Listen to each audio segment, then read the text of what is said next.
كان في ولد اسمه علي، كل ما مامته تصحيه تقول له يلا يا علي قوم على التمرين، ده جسمك هيبوظ وانت نايم كده. بس علي كان دايما بيرد وهو ممدد على الكنبة: سيبيني يا ماما، انا هبقى لعيب من غير تمرين.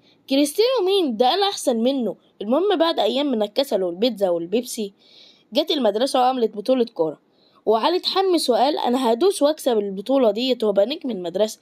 اول ماتش نزل جري 5 دقايق وقع على وشه. المدرب قال له قوم يا علي. علي قال مش قادر، قلبي بيخبط زي الغسالة الزانوسي. العيال كلها بدأت تضحك. واحد قال له فين كريستيانو بقى يا نجم؟ رجع علي البيت وهو مكشر ومكسوف وقال لمامته عندك حق يا ماما، انا لازم اروح التمرين من بكره. ومن يوم علي بقى بيروح اول واحد او يوصل اول واحد للتمرين واول واحد يخلص تمرينه، وبطل يقول لامه سيبيني نايم، بقى بيقول لها صحيني بدري عندي تمرين.